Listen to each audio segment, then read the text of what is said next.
Obviously, you can see certain habits in regard to people by quickly judging, but the most important habits dedicate and predicate how well someone does in this, not only this business, but in life. Yeah. I feel like what goes on in here and what's in their heart. Yeah. And you can't tell that in a person until you get to experience with that person. Yeah. So I just felt like, you might not know really for 90 to 120 to 180 days if you found a quality person or not, because it's really hard to make that judgment like instantaneously off of a visit or spending like an hour or two with someone. Yeah. You need to go through some trials and tribulations. So how is someone going to respond to, the first time that maybe the backs up against the wall, or something doesn't go easy, or something goes out. That's when you really learn if you made the right choice and bringing someone aboard, or someone has the right, some people say what it takes to be successful. Forget about just an American income in life, and you don't know that right away until they face some challenges.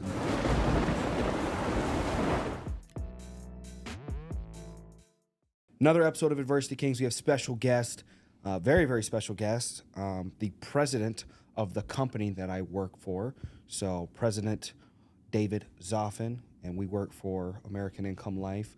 So I've had the opportunity to be mentored directly and indirectly from Zophin since I essentially graduated high school and started selling life insurance, from the young age of 18, 19 years old. And I'm 24 now, I'll be 25 in September, and I'm have the opportunity to be a franchise owner out here in Chicago, and so come a long way from being that agent that I guess from the grand scheme of things, from the perspective and the positions that we're in now, it's only 10% of us that make it to this level. I think it's called the 8% industry, roughly.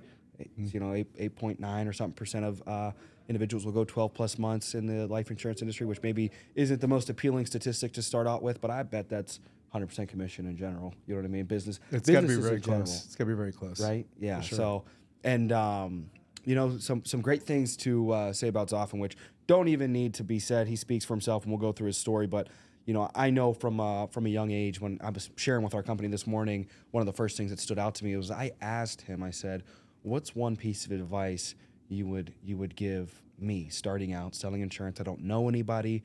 Nobody personally recruited me. I don't have any prior sales experience. I don't have any professional education. I barely have a high school education. I was expelled. So what advice would you give somebody like me? And he initially said you need to find somebody in the office within your respective space and the industry that's doing better than you, and just do more than them in the controllable areas. So for our business, it was miles translated into ALP. So for me, it was knocking on more doors and getting into more homes, and that eventually led me to being the number 2 producer. I think it was number 1 if you considered quality when I first started at 19 years old. So that was a great accomplishment. My first 12 months in the deal, made over $100,000. But I took that advice and I took it to heart. And he wrapped it up with, and the next big piece of advice is, and you'll hear this from all the really successful people in the industry and the business, is just don't quit, just last.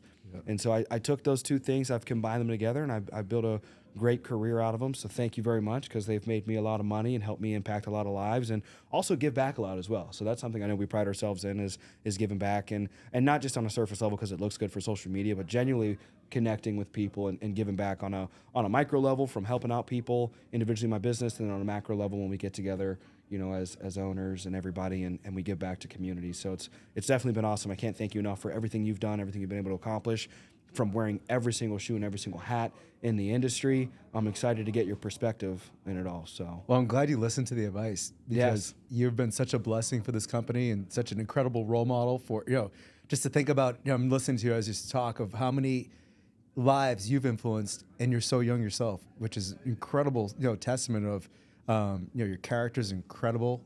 I can't imagine getting expelled from school, but yeah, you're such an incredible guy, incredible person, lead by an awesome example. You got not only the work ethic, but you got the character to back it up. And you're just such an important part of the company, and everyone that works here is so blessed to have you be part of their, not only their work lives, but their personal lives as well. Yeah.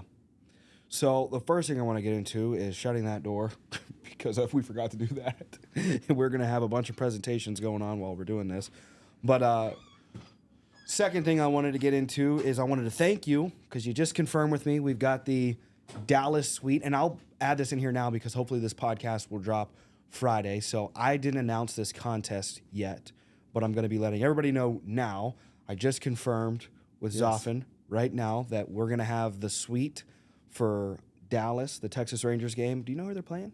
At Globe Life Field, I do not know who they're playing. So we don't know who they're playing, but quick hint for you new first-time watchers, if you heard the Globe Life Field and why he kind of emphasized the Globe Life Field. Globe Life is our umbrella company, so we're a subsidiary that contributes to Globe Life, and essentially they have the naming rights to the Texas Rangers Stadium. They just sponsored the new deal. Can we announce what they did over in Atlanta? Yes, go ahead. So different type of sponsorship, but a sponsorship with the Atlanta Braves. Yeah, we're an official sponsor of the Atlanta Braves. Yep. So we're the official life insurance company of the Texas Rangers. Yep.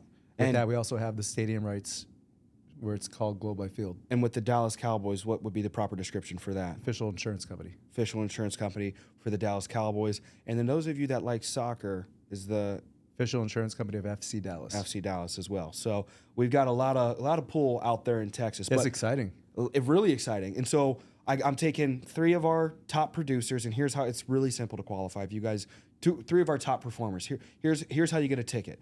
Every $5,000 of production, I'm really excited about $5,000 of production. Yes. So I'm doing everything around $5,000. Our promotions, our rewards, our recognition, but every $5,000 of net production in the month of July is going to get you 1 ticket. So we're going to do a ticket pool. So all you need is $5K net. We just need you to make $2,500. So if I'm brand new and just got done training either in June or right in the first part of July. Yep.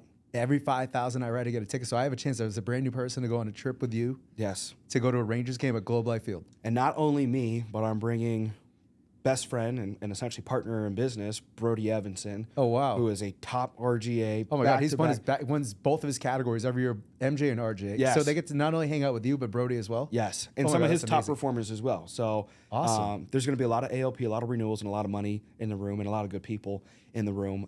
So for us, it'll be every $5K net. But for those of you that are a little stronger in talent acquisition, every 5 personal hires will also get you a ticket. So that's awesome. You've got 2 opportunities. So imagine if you wrote 10K and you had 10 personal hires. You get 4 tickets. You get 4 tickets. You've got 4 chances. And the Texas Rangers game is just half of the prize. The other half, and Zaleski's going to know, and we're going to know if everybody finds out. So we're coming for you if you still go back and tell everybody, is the other half will be the Jake Paul fight. Oh, my God. What a great weekend. Yeah. 3 tickets to the Jake Paul fight. So Jake Paul versus Nate Diaz. I'm excited to see who fills these positions. And I'm going to see you guys for that. Yes. Because Friday night I'm tied up. Yes. But Saturday night I'm going to see you guys, and hopefully we can meet up before the fight. Yeah. So that's going to be really fun. I've been dying to announce that. So we put that together, probably a week ago or so. I know Brody and I got on the phone. We hit you up. You got back immediately. That's something crazy also in regard to, I've always kind of quickly been able to somewhat, we were talking about judging a book by its cover and not doing so when it comes to people, not prejudging people when it comes to doing business or just in general. Why be prejudiced? And but there are some little key components, and urgency has been one that I try to identify success or people that I like to surround myself with is their level of urgency. And that's something that you were up there with, like, I'd probably say top 3 in my personal circle if I included myself.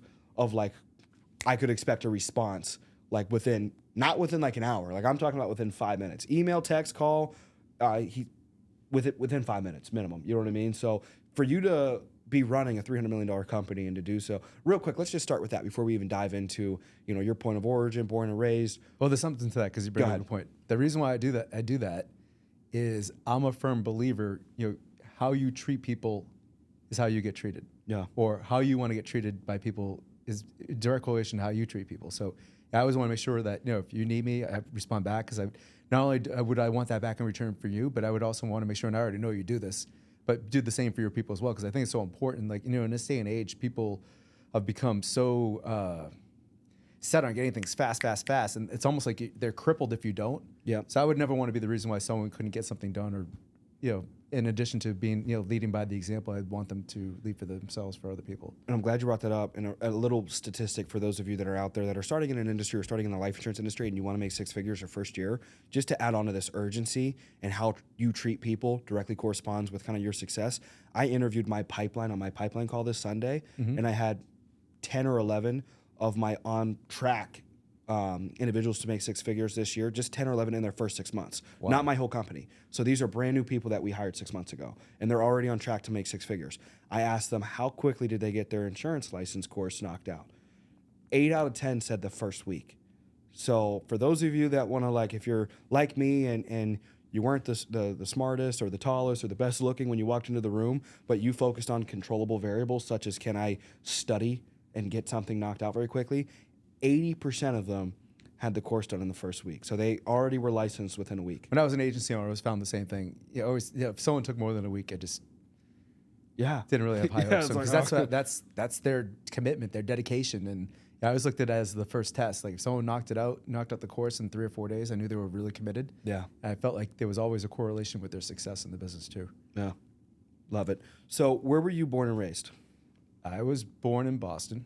Actually at a real hospital in Boston. I know a lot of people that are born in Massachusetts always say Boston, but I was literally born in a hospital in Boston. I was raised in a small town of 17,000 people back in the 70s and 80s, and it's still 17,000 people today. It's called Sharon, Massachusetts, right next to Foxborough, where the Patriots play. Wow. Did you guys go to Patriots games growing up a lot? I went to a couple Patriots games growing up. I had a good friend since the second grade who's still my friend today. His parents had Patriots tickets, so he'd take me to a game like once a season. Who was a quarterback before Brady? Before Brady, it was Drew Bledsoe. And who was that before Drew Bledsoe? Like, who was it? Who was the main guy for you growing up? They had some randoms back then. As a young kid, it was Steve Grogan and Tony Eason. Were they any good? Grogan was good back in the day. And Eason was supposed to be really good. The Patriots really blew that draft pick back in, I forgot which year it was, but they took Eason before Dan Marino. I believe John Elway was in the same draft. Wow. And there was one other quarterback, put me on the spot here, that was an incredible quarterback, all taken after him. Yeah. It's pretty terrible after if you think about it. So now what were your parents like growing up? My mom, she was a teacher up until when I was born, and then she was a stay-at-home mom. Okay. And then she worked after my youngest sister started going to high school, part-time. And then my dad was full-time, owned his own accounting firm. Okay. Now, what nationality are they? Were they born and raised in America, Boston as well? Yep, both from Massachusetts. And then take us further back. Grandparents, great-grandparents? Both sets of grandparents were born in Massachusetts. Wow, you got a lot of lineage and heritage in Massachusetts. Yeah, and then afterwards you start getting different generations. Russia. Potentially one from Poland. We never really got the whole truth. I think one from Poland. Yeah. One potentially may have been from Germany, but what's 30% of our company? Probably Polish right now. 30% of our company. Yeah, I'd say just about 50%. 50%. Between the Polish and the Arabs. Yeah, we probably have. So I'm studying Arabic actually. I'm 24 days in Arabic on Duolingo. How's that working out? Is it tough? I'm taking it as just like insurance. When I first started, I didn't know anything. We're a lot further now. I know a lot more, but I know I got a lot more to learn. So just don't quit. Yeah, exactly. Just don't quit. I figure if I do an Arabic lesson I'm way further in my Spanish lessons. I'm probably close to 200 days in Spanish lessons, and I'm way better at Spanish than I was 200 days ago. Right. So muy bien. Muy bien. Right, for sure. I felt pretty good in Cancun. You know what I mean? I was decent. You know Ordering food in Spanish? Ordering food. Was the right stuff showing up? Not really. Sometimes they would look at me sideways, numbers and everything like that. Getting back to the room was easy, but that's dope. So, what was your experience like? Early childhood. Was there any pivotal moments, like good or bad, that you can think back and like, man, that was an impression on me that kind of molded me into who I am today? So, yeah, I grew up pretty much in I don't want to call it shelter, but it's just different than maybe a lot of people that come to the company. Mm-hmm. Upper middle class town. Parents did well, so if there were any, I didn't know of it, like any financial issues ever in the household. Yeah. I would say the thing that probably molded me the most was like sports. Growing up as a kid, predominantly playing basketball and baseball. Did some other sports as well, but just learning. You learn a lot from yourself, about yourself. And I think those lessons of playing like team sports, really set people up. I think there's an advantage for people to play sports. Yeah. When they get into leadership positions and especially into a sales role, I always felt that those paved a good pathway to be successful in business. And you know, we mentioned earlier, and I want to kind of just contrast to this topic as well, is because we're at lunch and we're talking about, you know, my guys are like, well, we're looking for better quality hires. And you're like, well, you know, I look around the table and you guys all have muscles. You know what I mean? You look like you work out, but do you think that's the only variable to contribute to your success? I think it's not. I think the most important part is that, you know, obviously you can see certain habits in regard to people by quickly judging, but the most important habits dedicate and predicate how well someone does in this, not only this business, but in life. Yeah. I feel like what goes on in here and what's in their heart. Yeah. And you can't tell that in a person until you get to experience with that person. Yeah. So I just felt like, you know, you might not know really for 90 to 120 to 180 days if you found a quality person or not, because it's really hard to make that judgment like instantaneously off of a visit or spending like an hour or two with someone. Yeah. You need to go through some trials and tribulations. So how is someone going to respond to, you know, the first time that maybe the backs up against the wall, or, you know, something doesn't go easy, or something goes out. That's when you really learn if you made the right choice and bringing someone aboard, or someone has the right, you know, some people say what it takes to be successful. Forget about just, you know, an American income in life. And, you know, you don't know that right away until, you know, they face some challenges. And that's why I think, you know, looking for quality people, you know, obviously you want to hire people with good ethics and good backgrounds, and, you know, you'll know really quickly if they're showing up on time for the meetings, and you alluded to, you know, passing the exam, you know, are they dedicated and committed to finishing the school in a quick set of time, you know, period of time, so, you know, they can take that next step. But I think really you don't really know someone until you've gone through some experiences with them. Yeah. And to kind of capitalize on that and move into a little further, getting to know people on a deeper level, I think people also have to kind of appreciate that. And what's been your experience with this as well? Is I think sometimes, you know, as young leaders or on a new endeavor, you'll get burned by somebody, or you won't have the outcome that you desire, so you'll start to pull back on allowing depth to create in those relationships, or even taking shots on building relationships. I've seen a lot of people pull out of leadership in life in general because, you know, they don't want to dive deeper into relationships or go down the path of self-development to even pursue any type of relationship building, right? So, like, did you experience that at all, or have you always been gung-ho of like, I'm just going to do whatever no matter what? I mean, I kind of always been, I'm going to do, you know, whatever it takes, no matter what. Yeah. But I understand that's a big challenge for leaders in this business. You know, you pointed out in the beginning, you know, industry, and I know we're a lot better than industry, but, you know, industry, you know, 10% of the people that start a career in this industry are still in the industry a year later. You know, so that means 90% of the people that start the industry aren't here a year later. Yeah. So you got to understand, like right from the start, the industry averages 1 out of 10 will be here a year, so 9 people won't. So the thing is, you don't know which one's going to make it. You know, if you're using the industry standard, and I know our numbers are a lot better, but since you alluded to that, we'll use that one. So you got to give everyone everything you have, because you don't know which one's going to make it. And what could happen is if you shortcutted your efforts that you gave someone in the beginning because you were afraid to give someone too much because they might not be here in return, you start doing things all for the wrong reason. And then what will happen is you might even get worse results because maybe you just didn't give it all to the right person. Yeah. So I always felt like, listen, it hurts a lot in the beginning, you know, especially if you're a perfectionist, or, you know, you expect everyone to be you. You're in the top 0.00001% of the industry. You know, to make it where you have in the shorter time you've made it, you know, you've excelled at every level with the company. You're doing amazing, one of the youngest SJs ever, you know, in the history of the company, and you're doing really, really, really well here.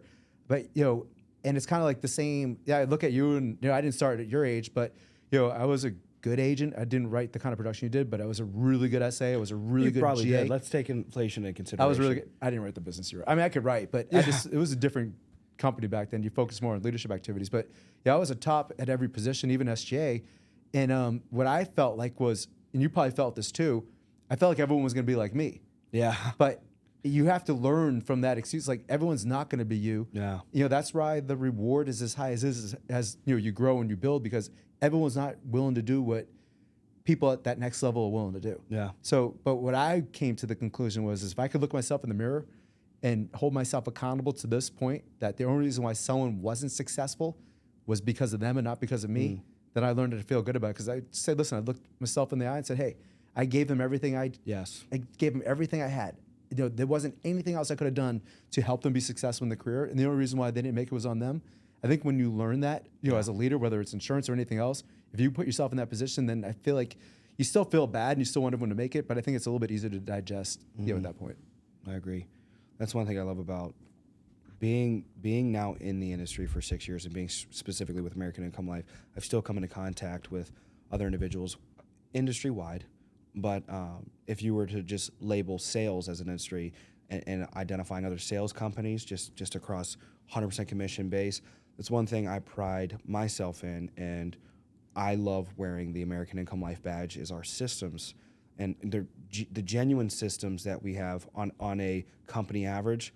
Like, you could pretty much walk into any agency out of the 100+ agencies we have, and there's a certain just American Income Life vibe of a certain level of training and preparation and care and concern for a human being's success when they commit to getting the insurance license and we commit to giving them an opportunity to sell insurance.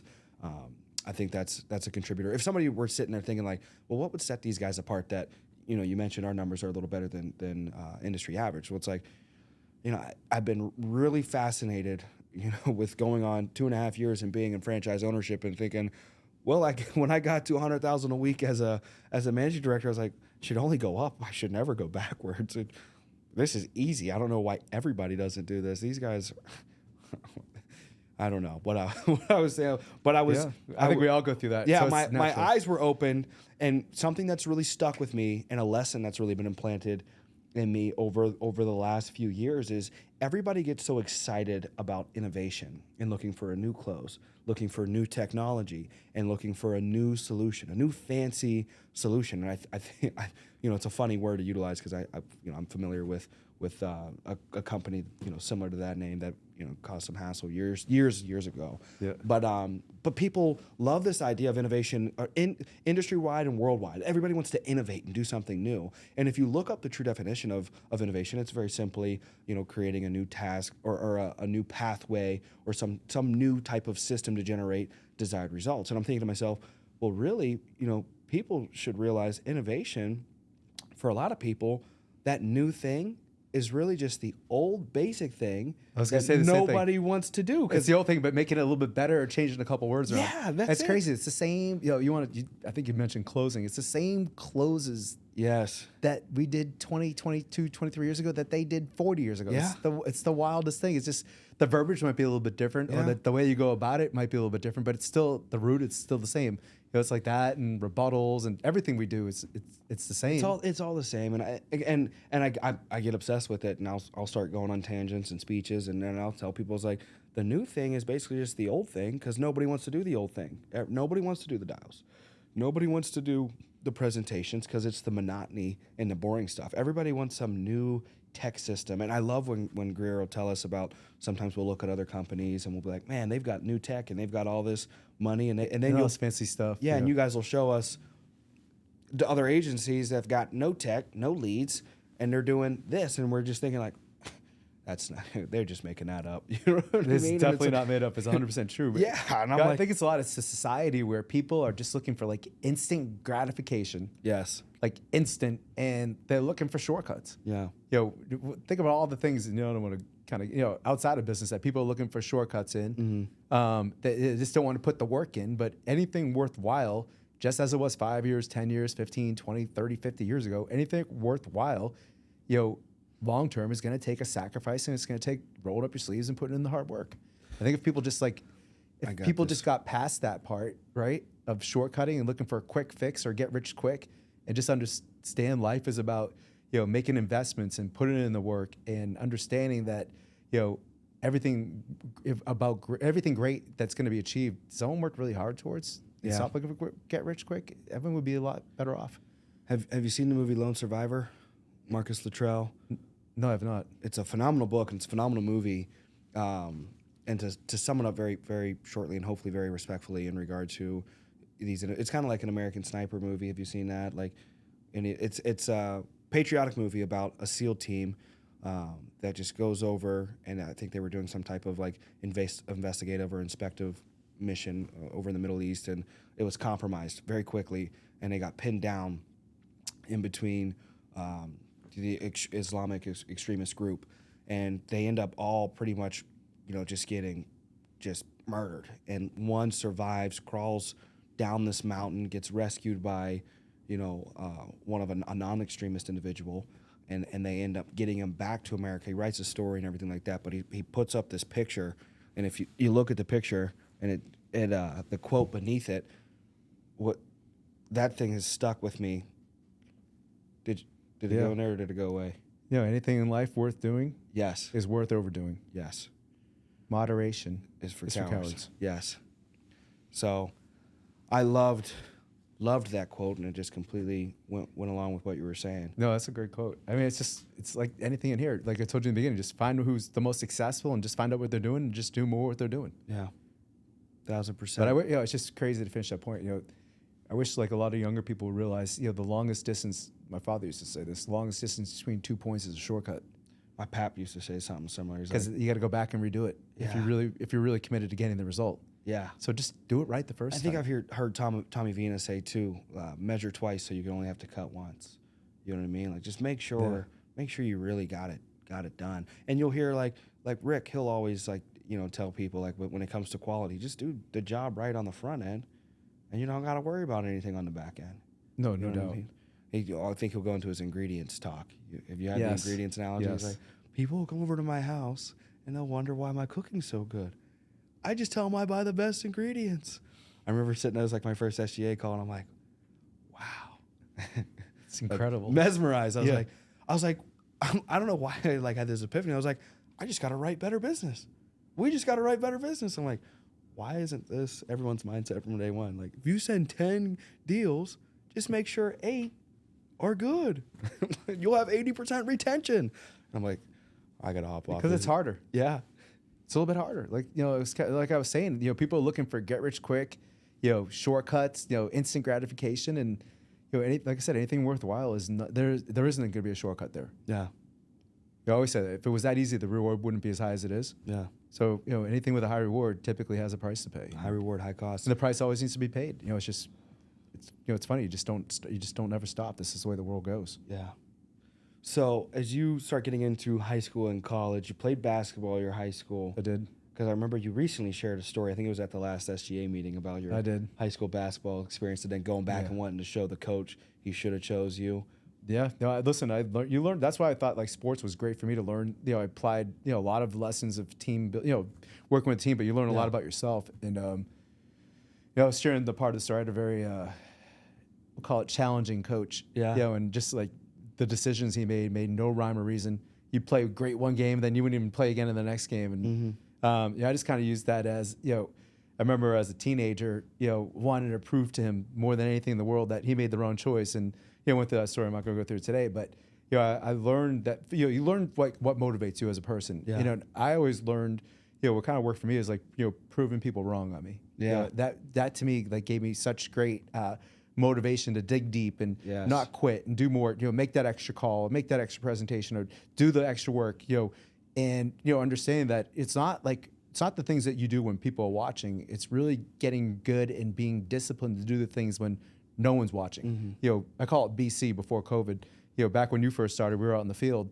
It was very easy if someone wanted to, and I never did, but it'd be very easy for someone to say, "Oh yeah, my 8 and 9 o'clock weren't home," and they just drove home so they could be home, by 7 or 8 o'clock at night. Yeah. But that challenge is: do you have the tenacity? Do you have the vision?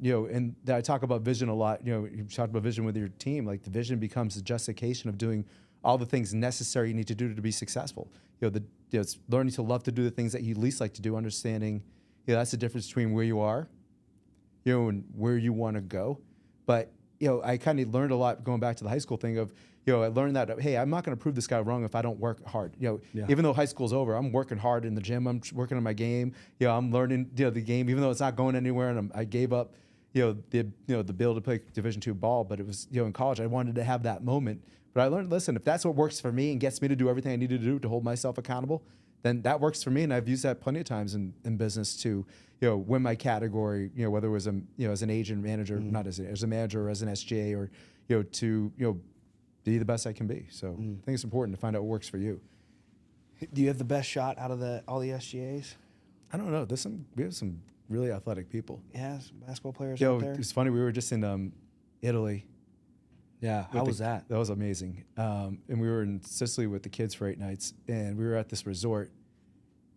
And it didn't feel like Italy. It was recommended by someone, and it was absolutely phenomenal. Yeah. And they had a full court basketball court outside. Yeah. And my kids were like, Dad, there's a ball. We want to see you shoot. And I hadn't touched the ball in a long time. Yeah. It probably would like 5-6 years Yeah. touching a ball. I'm like, all right, just give me I need 3 minutes. Yeah, I just actually lifted weights in the morning. I was in the gym there that's the lifting, worst time and to I had shoot. done shoulders, Yeah. hard, and my arms were burning. I was like, first ball, I shoot up it felt like I was really heavy. I overshot it, thinking went banging off the backboard. I'm like, oh my God, my kids are watching. Oh, Dad, I thought you could play. And I said, give me 3 minutes. Listen, I haven't touched the ball in a long time. Yeah. And I just lifted, and I did legs the day before. Yeah. Give me a second. And 3-4 minutes later, get there, start shooting, move back. Then they had 2 3-point lines. I think one was a college one, and one was Euro Pro probably because it was in Italy. Yeah. So I hit. It's and it's on video. I think my daughter has it. 7 in a row from the Euro line. And they're like, okay, we can go. That's hilarious. It was funny. I was like, thank God they were videotaping me. Yeah. It was 5 minutes. pressure to was pick the on. ball. Yeah, big pressure. It's kids, especially. Yeah. Your kids are your harshest critic. Yeah. You'll learn one day. They give you a hard time, especially if you're a dad and you have daughters. Man, Yeah. they are the harshest critics for sure. That's rough. So I was glad to have that moment. So, while you're talking about Italy, what was next to the basketball? What was the coolest experience out there? I love, we've been fortunate to go there, a bunch of times. I just, every time you see something from a different perspective and just seeing, I love going to Rome. We go to Rome every single time we go. Yeah. We had an opportunity to see Rome in a different light than we'd ever had before. And just to make it through the Vatican Museum and the Vatican, it's just incredible to see the history of, how, things really started. Yeah. There it is. It's just. Did you see the Colosseum? Not in this trip, but I've been there plenty of times. Yeah. It's an incredible experience. You got to go. What about food-wise? Oh, Italian food in Italy is amazing. Yeah? I've had some incredible meals. How's it compared to Italian food in America? Oh, way different. Way different? Oh my God. Well, it depends where you're going. I mean, if you can go to an Italian restaurant where the people are from Italy, Yeah. that's Italy Italian yeah. food. But if you're going to a chain restaurant, Yeah. a chain restaurant that's taking a piece of breaded chicken and frying it and throwing some cheese and tomato sauce on it. Olive Garden isn't the way to go? It's a lot different than that. I mean, it's just incredible. The incredible food. Plus, you probably read about this. Just the difference of food. In Europe versus the United States, the preservatives. In food here, it's just totally different. It's How do you different on feel? your body. Do you feel fuller after you eat food over there? Your do you body feels different, digesting. Yeah. If you want to call it that. I think every time we go to to Italy or Europe, first day or two, your body's kind of getting readjusted to the food. Yeah. And then it's same thing on the way back. Yeah, it's Yeah, your body's got to readjust. Yeah, when you get you learn when you get older, your body doesn't metabolize the foods that you really love when you're younger. So you have to learn. You kind of get away from some of those foods. Yeah. At least carbs for me aren't good, but I just took the governor off the carbs and went all carved in. Oh, yeah. Oh God, I'm in Italy. pizza and pasta. Every meal was phenomenal. Yeah, absolutely. It was awesome. How long's the plane ride? So from Dallas to Rome, it's about 9. It's a direct flight? Yeah, 9 hours and maybe 9.5 hours there. But coming back, you're going against, the jet stream, so it takes about 10 hours and 45 minutes on the way back. It's about an extra hour or so on the way back. Is that your longest flight you've ever done? The longest direct, yes. Because all the other times flew from either Boston to Miami, so it was that much quick, 2.5 hours closer. Yeah. So who's the best flyer out of the family? Who's the most patient to the I think they're all really good. Everybody's I think you pretty just good? when you're flying that long, you just got to accept the fact you're going to be in this plane for 10 hours. Yeah. And I don't know. I'm not a good sleeper on the plane. I always say No? no. I'm always I gotta get it 6 hours, and it's get on the plane. You have the meal, watch some TV, and I'm gonna try to get 6 hours in, and it's 2.5 hours later, wide awake. So it's just I always just say, hey, the first day for me, if I can just get on their time the first day, Yeah. then I'm fine. So as hard as it is, try to stay up to 10 o'clock at night, the Yeah. first night there. Then you're usually pretty good. Get a good night's sleep the first night, you're good. That ain't bad. And then coming back, you try to get back on the time here. Yeah. From Central Time to we use Italy as the example. It's a 7-hour time difference. Mm-hmm. So you want to fight through it. Like, so on the way back, I tried to stay up till about 11 o'clock when we came back, even though it was really 6 o'clock in the morning. Wow. There, and then you sleep through the night, you're good. Who struggles with jet lag the worst in the family? Probably one of the teenage girls. Yeah, it just throws their schedule off for a couple weeks. No, a couple days. Couple a little days. tired. Yeah. Just in case they watch, I don't want to point out which one. Yeah, no, you I'll definitely. just give you a hint. It's one of the three. Yeah, you'll have a battle on your hands. They're all really, really good with it, though. Like, Yeah. no complaints. That's good. So as you're in college, you get in. When do you get into your first sales job? My first sales job was when I was 24. 24, and that was the industrial packaging Yep. company. What did you do any like solid jobs before that kind of had like left an impression or molded you at all? So I own my own restaurant, Yeah. sandwich and salad concept that we created. My college roommate and I How'd that created in go? college. Tough business. First store we opened up did really, really well. Just a lot of work. Yeah. It's a lot of work. Back then there weren't everyone used cash back then. Mm-hmm. Very few people used credit cards, even though we had a credit card machine. So yeah, you had problems and issues with people stealing, a whole nother side issue. But it's just a full-time job. In the beginning, like as you're building it, both of us were working all the time, and then after like 6 months, we started overlapping the busy times, and then trying to take nights off so we could have some kind of social life. But it's a lot of work and a lot of commitment. Definitely instills work ethic, Yeah. for sure. You're probably putting 100, 110 hours a week in doing that. Oh, I can imagine. So I mean, it's a great experience. Definitely one that you appreciate the restaurant business if you've been being in it Yeah. for what it is. But did that, had at one point had up to 3 stores. Wow. That's insane. Yeah, my partner, who actually was my college roommate, who recruited me to the company, actually got out after about 9 months. In a restaurant business? Yeah, I got out and did the other 2 myself with a different partner. Wow. And then you transitioned. Did you sell it out or did you just kind of close it out? You want me to tell the story? Yeah, I guess so. I'll try to keep it really abbreviated. Okay. So I met the senior vice chairman of PepsiCo Okay. in between my first partner wanting to get out and figure out what I was going to do. Like, I was going to keep the first store. Yeah. So, PepsiCo is KFC, Taco Bell, California Pizza Kitchen, like all the ones that people hear about. So he's the senior vice chairman of that. Wow. So, multi-billion-dollar company. Yeah. And so I get introduced to him, and he's always looking to like meet younger people and be a mentor. So my stores were in Florida. So long story short, he goes, I'm going to fly to Florida and see your concept. He goes, if I like it, we're going to do a store together. Yep. So he had flown me up in the meantime to go see him in New York. So I went to the PepsiCo World headquarters. So he goes, I'm going to come down. So he goes, my assistant will call you tomorrow. Assistant calls me the next day. I'm back. She goes, he's coming next week. So he comes in. He wants to see the busiest day of the week, which was always like Fridays, because people, back then people would spend the most money on takeout and to go Fridays before the weekend. So he comes in, sees the business, he's infatuated with it, stays all weekend. We talk, and then, long story short, we end up opening a flagship store. The first store is like the money we saved up while we were working in college. Mm-hmm. So we saved up all this money while we worked in college.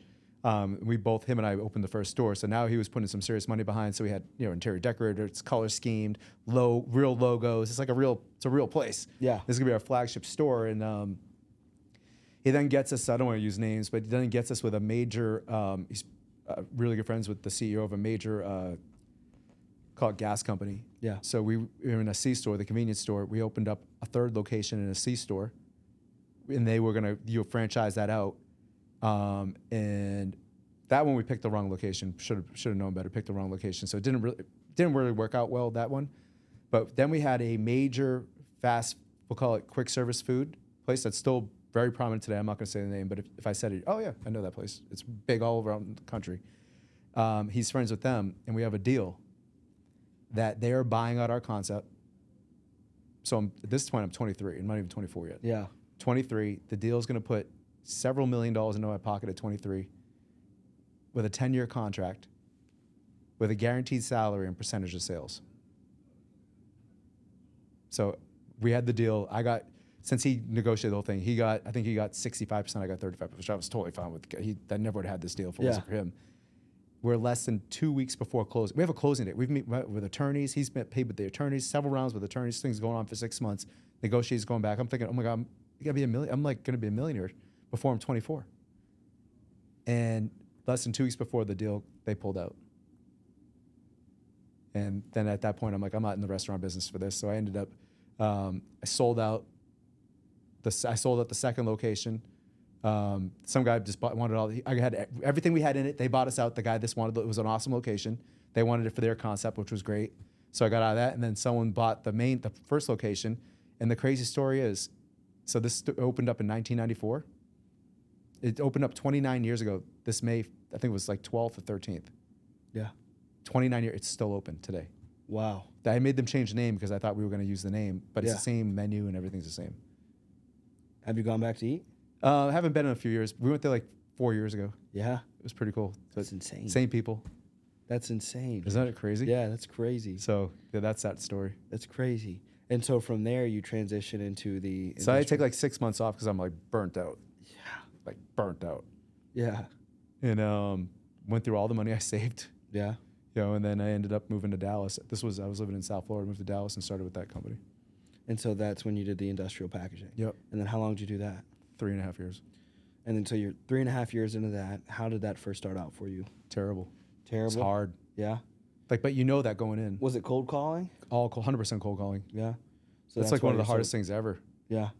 Like you've got to make the calls. Like it's all a numbers game, like down to a science, but you've got to make the calls. Yeah.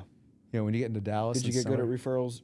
Probably there. I did learn a little bit of referrals. I should have going back. If I had gotten better at referrals, I probably would maybe still be in that business. Yeah. Applying. You don't really learn the power of that until later. No one really got I mean, you'd ask for a couple of people if they knew people, but Yeah. could have done a way better job. But it was really broke for the first year and a half. Like very broke. Yeah. Like not even enough money to pay all the bills. Like, What was your favorite meal when you're broke? so when you're broke, what you can afford. Well, the favorite meal is when you're going out with clients because you could charge it. Yeah. Put on your expense. Yeah. But you Yeah. pay that back too. But when you're on your own, like when you learn about rice and beans, Yeah. like when the grocery stores, have yellow rice Yeah. and black beans, Yeah. yellow rice and red beans, Yep. brown rice and both beans, Yep. white rice and like you find all the variations. Yeah. And they sell the big bag, Yeah, like yeah. 2 for 99 cents. Yeah. They go along. Each bag goes for 2 meals. Yeah. You figure out like buck goes a real long way. I think there's some protein in beans. Right? Yeah, that and pasta. Yeah. You have a very carb infused diet when, Oh, when absolutely. that broke. Absolutely. So Definitely not much meat and protein. no, not at all. 3.5 years of the packaging, and then how did you transition into American Income Life? So I started doing well, but just for all intents and purposes, just didn't see it, like wasn't happy about Yeah. it. Even though I was doing well, started doing well, and I could see where it was going. Just didn't like it. And I don't remember what the book was, but someone had referred to, you'll never work another day if you love what you do. Yeah. And that kind of stuck with me. A job's only for those people that hate what they do. What they do, hate what they do every day when they go to work. And it's so you know what, this isn't the long-term plan. Didn't feel like I was making an impact or difference, and that was something that I know it's really big with these generations these days. But I just felt like there was more out there. Mm-hmm. And then I was so I'm still in contact with my college roommate. He's now with American Income for 5 years. He's one of the top MJs in the company. I think he won his category like 2 or 3 years in a row. Yeah. And we used to go visit each other a couple times a year, and it's my turn to go visit him. And I went and visited him, and he had just moved into a new house in a gated community. And, I mean, people can fake the house thing, but I knew he was doing well. Not that money's everything, but, he seemed to be really, really happy doing what he was doing. And, I was supposed to be there for a long weekend. And then, like, the first night I was there, I think he probably was thinking, oh, I'm gonna recruit this guy. I was just going to go have a good time. So looking back, I think the whole thing was staged, but met his SGA the first time, someone you know. Yeah. Mark, won't say the last name just in case. I know. So met Mark that first night, and we went over his house first. Yeah. Before we went to dinner, and the right things were said to pique a lot of curiosity. Yeah. Right, curiosity got the cat. Yeah. So curiosity got me, and then we started talking, and then then I started talking about the business, and I'm thinking, you know what? He goes, you instead of going home Sunday, you come to the office on Monday, and I'm like, all right, let me see about this. I ended up changing like my 3-day trip into like a 14-day trip. Wow. Started going to the office, and went to the office that day, and it went around. I was in the first agency meeting there, And I started watching what people were doing, and they told me how much people were making, and I was like, then I went out on the field a couple nights. I saw this one guy make like 3 sales, and like it was terrible. Yeah. Not that I knew what I was doing, but I just knew he wasn't that good. And I'm thinking, wait, how much did that guy make last night? And how much did he make in the year? I'm like, if this guy could do it, I can make at least 5 times that. Yeah. And then learned a little bit more, and then I was like, you know what? Extended my trip another little bit, and I ended up that weekend. Back then they had an insurance school. There was no online schools; they were all in person. They had a Saturday Sunday class. So I took the Saturday Sunday class, did training all that week while I was in the school and started studying. Finished the class Saturday Sunday. Went back to Dallas and moved and took my test that Thursday. Was your test like fill in? Like was it a like written test or was it an online test? It was on a computer. It was on a computer? Yeah. I'm over here thinking he had a fill in. It was on a computer. You had me thinking for a second. Yeah. Scantron? Maybe it was. I don't know. It's so long ago. Like an SAT kind or of something? blacked that out. Maybe it was like the dot and put it in a machine. Yeah. And they didn't tell you your score. All they told you was you passed or failed. They still do that. I think in some states they tell Mine you was the score. Illinois, I know if you fail, they tell you your exact score. If you pass, it just says pass. Yep. He just Pass. So took the exam. So went back to Dallas, packed up all my stuff. Like 2 days later, I'm driving all my stuff in a U-Haul because I didn't want to wait for moving company. I just wanted to go. When did you break the news to your dad? It was in when I took the first 2 classes that week. Yeah. After I took the first 2 classes, I'm like, all right, I'm gonna definitely do this. And is that when he hit you with, you're gonna go sling insurance? He goes, yep. I can't believe you're gonna give all that up to go sling insurance in the That's crazy. hood. And then so from there, let's fast forward a year. What was your first year like in AIL? So I moved to Orlando. Mm-hmm. It was in back then it was a whole different company, but Mark had one is category 1, one of the top SJs in the company. Was Bernard still there? Bernard was still basically Bernard was running the company. Roger just started. Okay. Bernard was still a little bit part of it, but that was Roger's first year. As CEO. No, he came in as executive vice president. Okay, first. yeah. And it was Then years later became the president. McAndrew that was probably he was the CEO. Okay. Am I allowed to say these names? Because we could edit them out. Maybe use first names. Okay, so Mark was the CEO of the parent company. Go back and edit. They can go back. Mark and edit was the for parent us. company. Mark was the CEO of the parent company, and he was CEO of our company. Okay. Then a few years later, I don't know how many years later. It was years later. Roger became the president. Then years later became the CEO. Okay. And so I was in Orlando for 90 days. Got into management after a month. Made a deal to write a certain amount of production on my first month. you get your SA contract. Got my SA contract. Wrote the number. What was the number? 4 or 5K? It was like 20. 20,000? I made a deal for 20,000, realizing that no one in the office really ever wrote more than like 7 or 8,000. Yeah. And what year was that? 20,000? That was in 1999. I was born 98. So I didn't even go home for Thanksgiving to see my parents because if I went home, I wasn't going to hit my goal. So I canceled my trip to go see my parents for Thanksgiving. And I was working Wednesday before Thanksgiving. I was supposed to go home that Tuesday night. Worked a Wednesday all the way up until like whatever time. Worked Thursday morning all Thanksgiving. Worked Friday all day after Thanksgiving. Worked Saturday all Thanksgiving, Sunday because I was getting towards the end of the month. Thanksgiving obviously the end of the month. And if I hadn't done it, I needed the number I needed to do. Well, look, no, Thanksgiving in Florida, even if you're working, is still better than a Thanksgiving in Boston. Oh yeah, but I was working the whole time. Yeah, even if you're I've door knocked in a winter in Pennsylvania, and I've door knocked a winter in Florida. Oh, that's a whole different deal. I agree. If everyone in Florida should write 100,000 every month. If you're in Florida listening to this and you're not crushing it in sales, that's funny. You don't go through emotion. You don't go through the what do they call it? The weather depression. You know what I'm talking about? Seasonal depression. Yeah, seasonal depression. You don't even have seasonal depression. No. You know what I mean?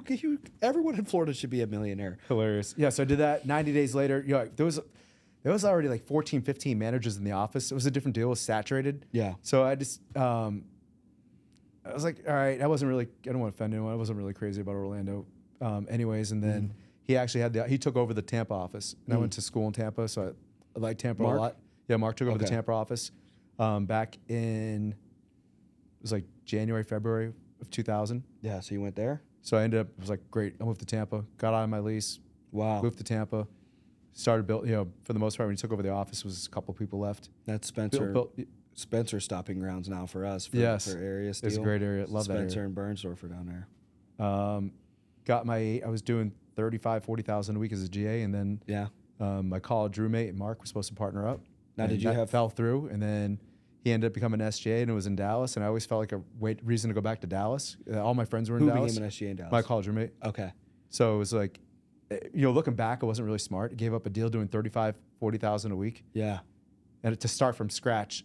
Oh, you went out there. I went to Dallas. I was the one person Yeah, I remember the SGA that was deals dumb enough used to go with usually him. have one. So dumb enough yeah. to go with him. Back, Yeah. Look, thinking about it, I was the one person who went with him and moved to Dallas. And then you probably did. Did you? Was he still doing a lot of work, or sometimes I hear stories? You know what I mean? My where- SGA, Yeah, or were you doing? my college roommate did nothing. Yeah, I was gonna say, were you the one? He Doing did the all agency work? meeting. That was Okay. about it. Did everything. So you're doing all the work, but you're not getting. But it's okay. I rebuilt my team very, very fast. Yes, and so First you recruits. rebuild, and then what? Rebuild, then start getting offered SGA opportunities about 10, 11 months into being an MGA. Yeah. Turned down the first 5. Just couldn't see myself living any of them. Like, Yeah. I was doing really well. I'm writing 75, 80,000 a week in 2001. Hey. As an MJ, think about that. When the average Yeah, policy is like bro. 350. Yeah. I'm doing well. Have a lot of great team, surrounded with great Well, people. For the MGAs and RGAs listening right now, though, we got to take a minute. What was the pay structure like though off a team doing 80,000 a week back then? Like, what were you getting roughly? You get your advance. So Well, back then we were on MJs were on a 65. yeah. GAs were on a 57.5. So you So I got just, 7.5% because I had a bunch of GAs, tons of GAs Yeah. and SAs. And then you had a once a month leadership bonus. and what was that roughly leadership? Was it 10% of the total month ALP? Oh, that would have been great. That would have been great. Yeah, that would have been What were great. you getting? It? So you 5, 2? you got it off each individual agent, Okay. and they had to write, and it was anyone on your team that had in your hierarchy that had 7,000 or more net for the month. Okay. You got 15%. So So if someone did $6,998 net for the month, no bonus. we had an RGA. So today, think about what it would be for these guys if they had someone that did 6,998 for the month. It'd be a nice leadership bonus for the yeah, month. definitely be a nice leadership Yeah, bonus. the SO, GA, MJ. Now, American Income Life had an RGA last year make roughly $5 million, I believe. I think at least over $3 million. Yeah, I think it was more like Over $3 million. 3.5. Yeah, $3.5 million. So, and I think, what did he do? 10 million ALP? maybe more. I want to say 13 to 15. 13 to 15. Sunday. So if with the way it was structured back then, 13 to 15 million ALP through an MGA back then, what would they have made? Really, all comes down to he got an incredible producer, so he probably would have been bonusing off of all of them. Yeah. So similar, still 3.5 mil. It's really hard to tell. Think about it. Could have been maybe not as much. Yeah. I'd probably say if I had to a guess, picture. I'd have to guess probably closer to 2. Closer to 2. So over not even 20 years, $1.5 million more has been reinvested back into the leadership contracts and the opportunity. No, it's way better now. But you always want it better for your kids. Yeah, absolutely. So first year, what'd you roughly make in AIL? My very well. First remember, full, first full 12, January to January, not if you got coded in Thanksgiving. Over 6 figures. Over 6 figures. And then when did you take your first SGA deal? Oh, way over 6 figures. My first full year because I became an MGA. No, I take that back. No, I was a GA that whole year. Okay. But it was over 6 figures. Over 6 figures. And then when did you become an SGA? I became an SGA the end of August 2002. So how many years of that into AIL? How many years am I in? Yeah, at that point. Not even 3. Not even 3 years. 2 years, 9 months. And where was your location? Boston? I was my original territory was Connecticut and Western Mass. So how close is that to Boston? It's far. It's about an hour and 45 minutes. That ain't far. That was my territory every day. Yeah, 2 I know. I hours guess there, 2 hours back. I mean, it's not as close like you go there for lunch and come home. Yeah, but no. it's a commitment to go drive there. Yes. So were you excited about Connecticut? Like, But I was excited about being an SGA. yeah. Really excited. So Excited about, we were. well, why'd you turn down the first 5? Why'd you get I so just couldn't see excited? myself living in any of those places that I was But offered. I don't want to offend anyone. Connecticut was exciting. No, it was more exciting than the other ones. But essentially, it's presented in a way. If you don't accept this one, then we're not going to offer you one again for a while because I turned down the other 5. Yeah. If that makes sense. But it was an hour and 45 minutes from my parents. Chris and I were expecting a child, so I felt like it was good to have someone. At least it was the only way I was going to get support. With my mom, my parents, my mom especially, being close. Mm-hmm. It felt like it was, it was a great opportunity back then. It was a different dynamic. We didn't have vendor leads back then. Yeah. So it was just basically union leads. People didn't really write POS the way they do today. Yeah. It was really like union leads. It was I heard POS was like gold, like heaven back. Like you're not allowed to touch it. Yeah, no one really wrote it. They were afraid of it. Yeah. But it was a union territory, so I felt like it was the best union territory I was offered. So I felt like, hey, I'm going to make this work. Who was running Chicago back then? Scott. I won't say Scott the last. Smith. Yeah. Oh. Did it again. Scott. We'll edit that one out. Okay, so Scott's running that. You're in Connecticut. Who was top dog back then? Who was everybody chasing? Rick. Rick. He's been. Everyone's been chasing Rick for a long time. Rick, man, you got to retire. All right. No, that's awesome. So, who was number 2? Back then,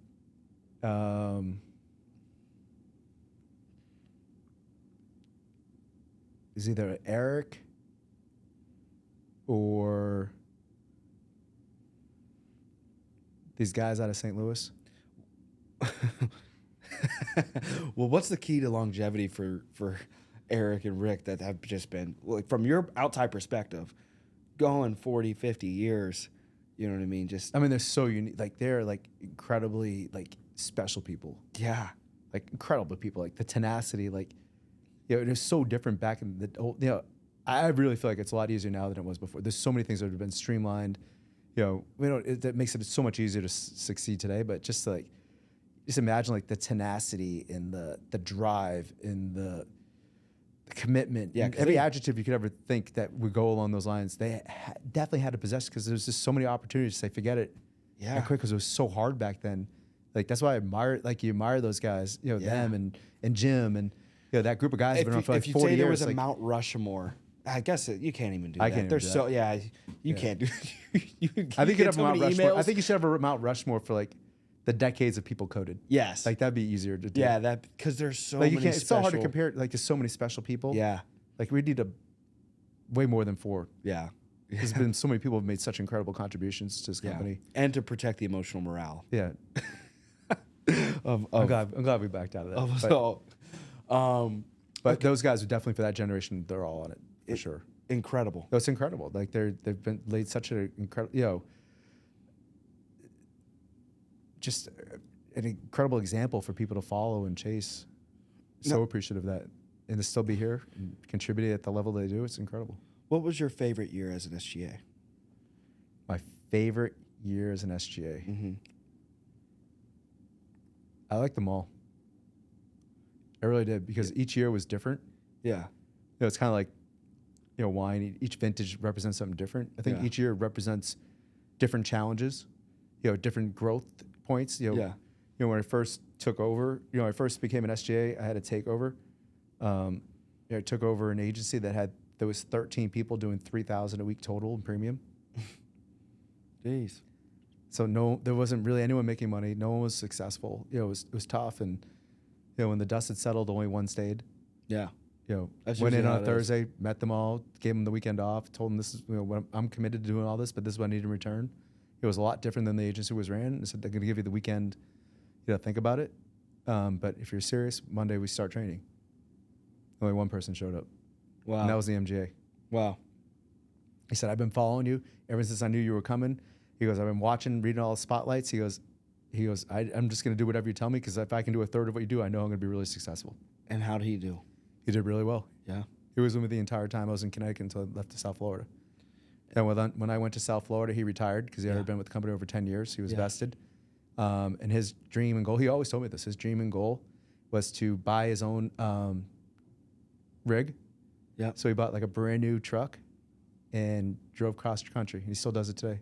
Wow. Talked to him a couple times a year. Just talked to him with one of the other guys on his birthday. That's A insane. few months back. He's driving the country That's incredible. with his cat. Has a new cat. That cat, the first cat, passed away.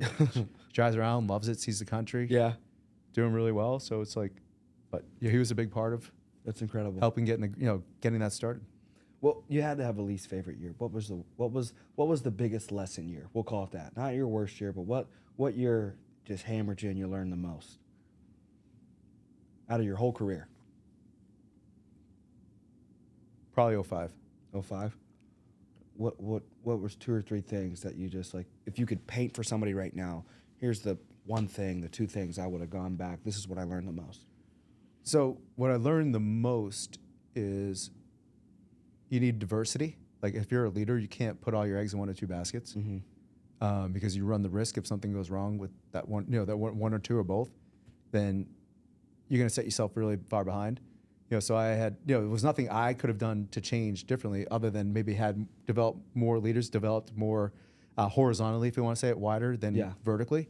But it was a year, coming off of winning my category the year before and had the number 2. It's always coming off those categories. It's had the number 2 MJ in the company and number 3. And, I had to let one go. The number 2 I had to let him go. And, I just had taken over, Massachusetts at that time, the rest of Massachusetts. And, he was the one who was going to run it. So it was like, roll up your sleeves, get back to work. Actually was in the field, staying at my parents' house because the office was like 20 minutes where my parents lived. Staying at my parents 2 or 3 nights a week with 2 kids under 3 years old, developing and training a team from scratch. So rolled up the sleeves, bought a field car. Was that the garbage bag leads? No, that was when I first started. Okay. That was when I first started. When I took over Connecticut, not only was it 13 people doing 3,000 a week, which ended up being 1, but found out after the fact that we didn't have 1 group signed in the last year and a half. Were you one of the SGAs that you had to run your own PR? Yeah, I ran my own PR. So I had to learn PR. That's incredible. Learn PR in 2 days. You guys probably look at us new SGAs as just like little cupcakes. No, you want it better for your kids. Yeah, that's true. Is It's there ever tough. a point where it gets too good? You ever seen the quote where it's like, hard times make strong men and strong men make good times and good times make weak men and weak men make hard times? Like, what's that threshold of I don't think so. Every generation has their different challenges, especially if you want to use our business. Every generation faces new challenges, and it challenges you in different ways. And back when I first started, there wasn't social media, which is a whole different dynamic. Forget about to the company, but to people itself. So it just feel like everything's have a different set of challenges. And I don't we sit here and a lot of times we contrast and compare who had it harder, who had it. I think just. And in that specific time or moving forward, and those specific times, everyone's gonna have their own challenges. It's just a matter of, who's gonna have the tenacity, the wherewithal to, as we kind of say, last, not quit, and face that adversity, and conquer that and move forward. So I don't think it's fair, like to say, hey, oh, so much harder. Or this was, things obviously in the business are way easier now than it was back then. But I think each generation or each time frame has its own challenges, and they're different and could be different, but equally as challenging to face. And it just brings on different aspects that you would never think of. So when do you think somebody's listening to this right now and they want to make 7 figures in the insurance industry? When do you think, if they work hard and smart, how many years would you tell them, like, with the opportunity we have now, that they could get up to 7 figures? I think that's a great question. I think it depends on if you're going to take a career path, in personal production or leadership. Give us both examples.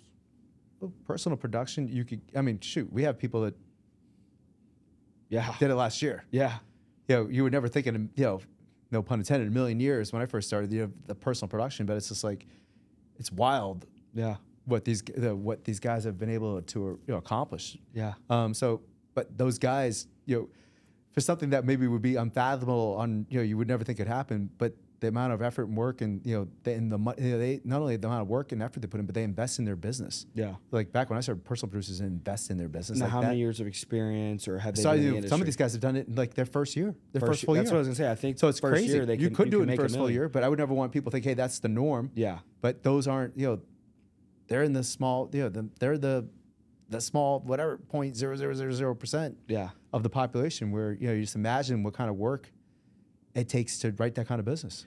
How many sales and calls. If you think about it, if you set it up right and are very efficient as personal production or even leadership, or if you got a handful of callers and you just guarantee you have 15, 20 presentations, your presentation's a half hour, you work 8 hours a day, you could do 5 days a week. I've played around with it. It makes sense. You can do it. In the field, it didn't make as much sense. To like, how would you get to all those houses? Oh, BC was impossible. Yeah. BC, there's no way. BC, that doesn't make sense. But now, it's PC, definitely valuable. But you got to be, it's disciplined, and it takes, But you could, once you get a good groove, I imagine that Daniel P. I imagine he's got a pretty sweet schedule because I've seen him do it the last couple of years. I bet he works. Maybe he works 7 days a week, but I bet it's on those bigger weeks. I imagine, but I bet it's 5-6 days a week. I bet he's got a really smooth system. I think he works more than you think he does. A lot more. Yeah, he works a lot. Yeah. Okay, so but even then, I bet he's got a Like smooth he's got system. systems for like His for pe- food. Yeah. Like how he makes his meals. Like he, I didn't even realize it's technology out there. This one food company, I couldn't even tell you what the company is, although he told me about it. Where, like, there's 2 ovens and you put your food in there, it stores it cold, and then it's programmed and starts cooking it. Yeah. And he has it on his app and he cooks it, so it's then when he knows when he's gonna have a break, it's done. He goes and gets his food back in, takes his food to the thing. It's crazy. Wow. He is very, very very disciplined. Yeah. But it doesn't matter what the level is. You probably talked about this on this podcast so many times. It's like if you want to achieve extraordinary results, it takes extraordinary work ethic and behaviors and commitments to do that. Extraordinary schedule. It does. What about leadership? First year, second I've had year? people do it in the first and second year too. Yeah. I wouldn't want anyone to think that's the norm, but you got to do more than what the normal is. So the key component, obviously, with personal production would be, if you had one word for it to make $1 million your first year, would be, what would that word be? Get as many Referrals as possible. That's how I would teach it. Referrals as possible, which referrals would translate into, I would say Presentations and sales. So presentations lead into sales, but now in leadership, what would someone wants to make $1 million? They're like, and I'll do anything it takes. What the first 12 months? How would I make $1 million here in leadership? It's the personal recruiting version of referrals. Yeah. So just Personal basically recruiting. getting as many people that and helping them do the same thing. 100%. I've always been a huge proponent of this. I've been saying this ever since, when I first got into leadership, figured this out really, really quickly. Your people will do 75 to 80% of what you do right, and they'll do 100% of what you do wrong. Maybe closer So to 1,000% of it what could you be. do. It could be. It'll multiply. But you've got to, and that's the challenge and why, the reward could be like that. But very few people have the discipline to, lead by that kind of necessary example. If you want to make $1 million, you have to have $1 million habits and $1 million behaviors. Yeah. And $1 million commitment. Yeah. And it's tough. Some people, money's not everything. I think it's a lot. everything we do in life takes money. Yeah, it does. You're sleeping at night. You're in Chicago in the winter. You're spending money. The heat's running. Yep. You're living in Florida. Or Texas. In the summer, you're sleeping at night. No matter where you're, the AC's running, the heat's running. Yeah. You're always spending money, and I always felt like health and family always come first. Mm-hmm. No matter how much money you have, you can't really. I mean, you can buy your health, I guess, up to surgeries to a certain point, but you can't buy your health. And you can't buy a family. Yeah. But everything we do in life takes money. So I always looked at money comes third. That's kind of how I always viewed it. But a lot of people, to some people, it's like it's not as important to others. Yeah. So do you have the drive and commitment? And that's why I always talk about. You even talked about with your team earlier. Everything's about vision. What's that vision that you want?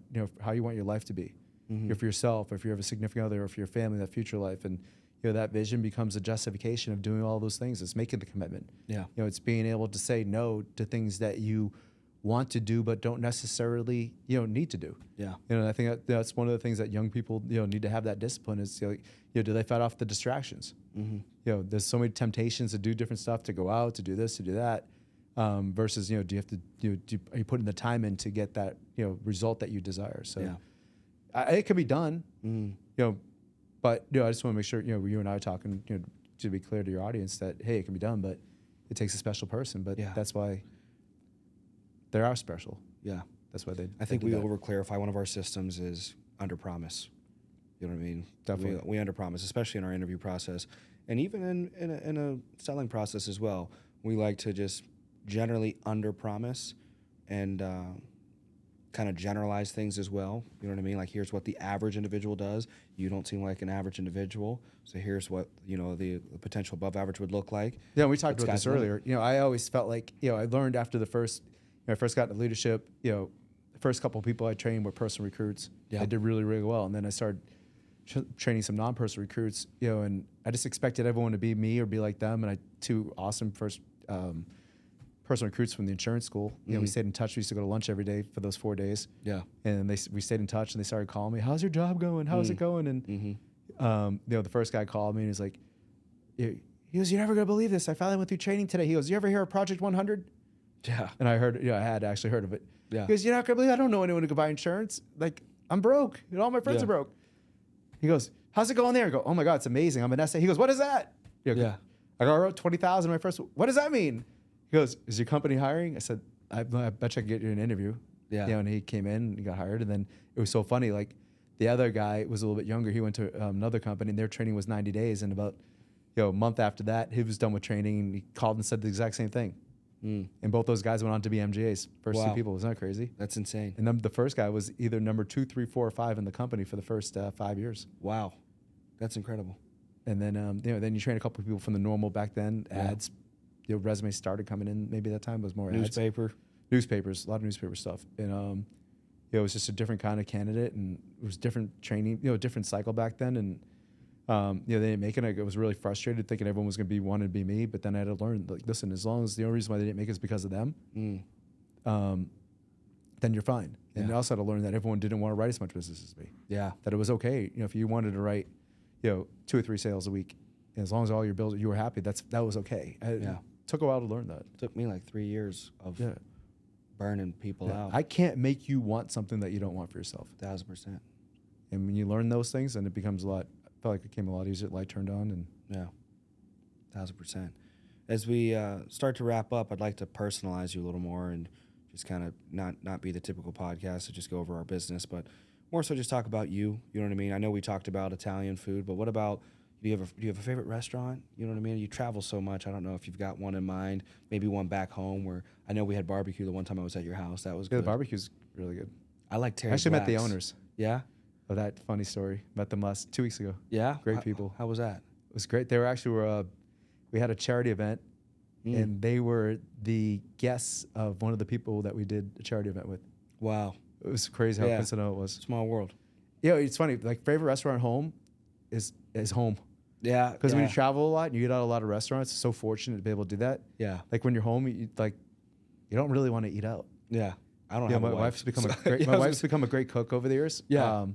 So the stuff that she makes, I like to eat, and then I Yeah. cook some stuff. So it's sometimes just like You can cook? I can cook. Okay. I like to be at home and it's weird, but Let's go. when we're home, just Who's the best cook in the family? I know Brenna can cook.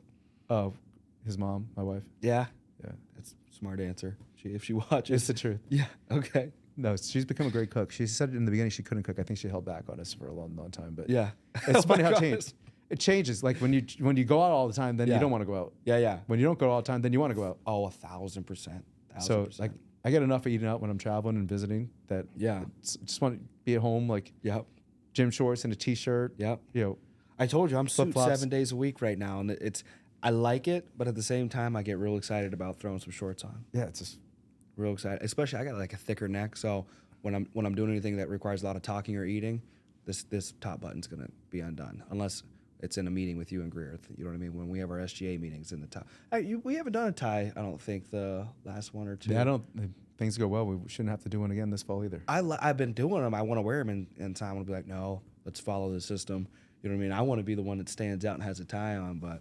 Oh, by all means, I don't want. You can wear a tie if you want to. No one's gonna think bad. You know, when I think about it, I look back and I'm like, you know what? But sometimes you guys have that room 45 degrees, and I'm like, I don't know. I might need Keeps a everyone tie. awake. Yeah, I might need. It definitely keeps everyone awake. You know how Definitely it is. does. It's a lot hotter on stage too. Oh, yeah, absolutely. It's a lot warmer. Those lights get warm. Yeah, they do. They do. What about? I know favorite music. Definitely those old rap artists. I know Yeah. you like some Tupac and probably some Biggie. I would imagine. Yeah, all of it. Yeah, all of that. Which people would never guess or think. No, not at all. Definitely wouldn't guess that at all. But what about, do you have a favorite movie? Favorite show? Appreciate like different things like Yeah. that don't follow the same routine, like where you can't guess the outcome. Yeah. It's like this day there's so many new shows on, like between Yeah. all the apps. Yeah. Like a good one that's unique. Movies like good. You get some of the old classics, and then Yeah. like I think when you get older and you have kids, you find stuff that like maybe your kids like, Yeah. and you learn to like, even though maybe it wasn't something that you would have liked yourself. Yeah. And then stuff that hopefully you like, they like. Yeah. So I have one daughter, like we've seen every Fast and the Furious together. Yeah. She was like young when it first started. But she watched a couple on TV, liked it, and then we've seen like the last like 6. Yeah. It was like predictable. It's not the best, but it's like something we have together. Yeah, So there's like 1,000 of them now. right? 10. It was just the 10. Yeah. And then we thought it was the last one. There's 11 coming out. Yeah. Like, what the heck? That I was can't the believe part this was one, the yeah. last one. Yeah, so we have that. Me and the youngest have a couple movies we do like that. Like stuff maybe Yeah. she likes, I like. Then my other two kids, like Guardians of the Galaxy, like that never That's would. my favorite. I probably never would have been That's my favorite. Yeah. Like that probably never would have been something, but they loved it. Yeah. They saw the first, they loved it. So I'm like, all right, I'm going to watch it. And then kind of got into it. And Yeah, now that's my you see fave. that. Me and my mom, my sister, we watch that. That's our family movie. Yeah. So it's like, yes, you get it. So like you start liking Yeah. things because like you can share it with the family. Oh, I only Your force kids. them to like what I like. If they want to do something, like my sister wants my mom to watch the Barbie movie with her. Think she watched Barbies growing up or something. Not me. Not going to watch the Barbie movie. So Yeah. I'll I might let that be a girls' day. yeah, I'll send them a card or something, but I'm not doing that. So Girls' night. yeah, girls' night out, not me. But yeah, favorite movie, favorite food, favorite music. I think we hit on all that. Is there Hawaii? Maybe if anybody, because a lot of the company will kind of tune in. You know, I guess we could wrap up with kind of shouting out Hawaii or anything else. Any Wow. other special announcements? Yeah. I feel like I really hope everyone gives it everything they got Yeah. this year. And I've been writing a lot about that in the spotlight, Yeah, you know, and talking about that, you know, in every chance. Like Hawaii is going to be, you know, I think everyone you can look back and say, hey, this was the best convention we've ever had. Yeah. I feel like that's very fair to say every year, especially like the last 6 or 7. I feel like, you know, the travel team and marketing team at Globe is like been an incredible working partner with us, and really Yeah. like they've gone, you know, kind of like let it all out and don't hold anything back, and super supportive, and like really. First, they understand how important it is. They're super committed to, you know, helping us and making these like the most incredible experiences. But you take that because they get better every year, and we get better working with them every year. But to take the location, like it is phenomenal. Like What the last time we island? went to Hawaii was the year 2000. it's insane. Like we haven't been. It'll be 24 years between Hawaii, and I hope it's not 24 years again. But Yeah. I just hope everyone realizes, you know, the reality of it happening anytime soon is probably not, because it's a very expensive trip. Yeah, But you know, Globe has been super generous and in allowing us. Like it was a dream of Steve and I to be able to do Hawaii again, and Yeah. you know, it worked out, and they believe in the whole company and all of you guys, and willing to put. You know, it's a little bit of a risk because Yeah. you know, we need to have a really good year. But I just hope everyone takes advantage of that and understands Hawaii is not going to be one of those every year, or every other year, or every 5-year type things. But it's an incredible experience, and I know it's a place where a lot of people haven't had a chance to go, and it's incredible. What's the popularity of the location specifically selected? We were going to Waikiki. Waikiki. Yeah, right outside of Honolulu. Is it a beautiful hotel resort? Both? Yeah, we're going to be at 2 hotels because we Two got too big. hotels. But Wow. both of them are spectacular. I've talked to the travel team, and Wow. it's going to be an incredible experience. You know, That's how, inc- you know that's how we do insane. things. Everything's Yeah. first class all the way. Now, for people that are listening to this right now and are thinking, man, I'm hearing them talking about Hawaii, but how do I qualify? I would just tell them, you know, Real depending on the. simple. I would say you could go on the ARC Yep. and look at the Look at the 2023 qualification. Yep. conventions. That'd probably be the easiest, or you know, maybe get with their SGA or their Yeah. RJ or MJ and just, you know, review it. And I would say not only review it, but work together with them and put a plan together so you have it locked in. Yeah. And not locked in for the end of the year, locked in by December 1st at the latest. Yeah. So just in case something's off by a little bit, you have those 30 days to, you know, fill in the gaps. But I'm telling you, it's going to be a spectacular trip. Something that you don't want to miss out on. I don't know when we're going to go. I'm not just saying that to get people motivated. Yeah. I don't think we'll make it back in the 2020s for sure. I don't think so. You know, it's gonna be a while, but Yeah, I would just I've- take advantage of it. You know, I was fortunate that you know, so I started, you know, in November of '99, and I was trying to go for back then. You had to write, I think it was like 52,000. Yeah. I fell a little short. I couldn't, you know, Yep. so I didn't qualify. And then a couple years later, we had a 6-month contest to Maui. Yeah. You know, my first when I first became an SGA. I told my wife, I said, "You can pack your bag. I'm going to. There's no way we're not going to Hawaii. You can pack the bags. Count on it." Yeah. You know, and I was like busting my butt, growing my deal, and I just the way it was set up and the way I was trending, I'm like, the thing was over in 3 months. Wow. I was so excited, but it was like life changing to be. You know, it's a small version of convention, but to meet the people that I met. You know, I met Steve for the first time on that trip. Wow. Think about that. So met Steve back in the year. It was back in the beginning of 2004. That's when the trip was, back in February of 2004. So I met Steve, you know, first time 19 years ago. Relationship carried on to where it is today. And I met Rob from AIL on the same trip. Yep. So like 2 people I've been very close to for all those years. Wow. And That's incredible. That's incredible. I met Duran on that trip. That's incredible. Yep. So just to be able to have the relationship, you know, back then, you know, Roger, you know, I think he was president of the company back at that point. You know, just be able to, you know, because it's more intimate, spend Yeah. time with him, get to know him better, you know, Yeah, yeah. really helped out with the career too. And Yeah. So That's great trip. incredible. So whether it's a 6-month contest, which we're going to be announcing here at the end of the third quarter. Yeah. So about 3 months away from that. We're finalizing that. It's going to be in a spectacular location. There's a new 6-month contest New coming 6-month out? contest starting for the fourth quarter and the first quarter. Wow. It's going to be a trip a place we've never gone as a company before. Wow. I can't leave it at that until the contract's signed, but Yeah. it's going to be spectacular. So Yeah. between that, everyone's got look forward to that, and we have convention like we talked about. Like I would just make sure you lock it in. It's just something that it changes when you get to see the company at that level, especially for the newer people, even people that are around for a little bit. It just changes your whole perspective of the company to be able to be in person with the people from around the company doing the same thing you're doing, different success levels, be able to share. Like I've created so many incredible friendships over the years with people at convention. Yep. First convention I meet Slav Bittman. Mm-hmm. Is that so? 22 years ago, Yeah. that relationship. Vlad, who's one of the directors in SJ, yeah. met them too. We have a picture of the three of us Yeah. when 20. So it's like you get to meet people, like incredible friendships and relationships with Lifelong. people, lifelong. So I would just hope everyone does whatever it takes, if they've been to one or not, to make sure that they're at the next convention and never miss one ever again. Let's go. Well, you guys heard it here first. Make sure you guys make Hawaii.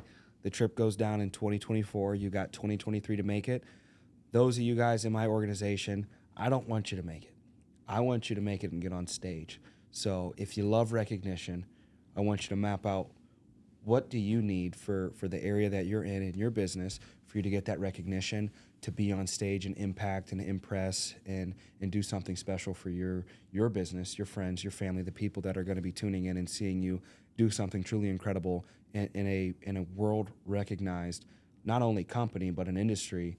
And don't do it for us. Don't do it because the company put it together, but do it because you deserve it and you're excited about going and spending some time in Hawaii. So you heard it here first from the president of the company. Hope you loved his story. Hope you guys enjoyed everything. Hope to see you in Hawaii 2024. Let's go. Peace.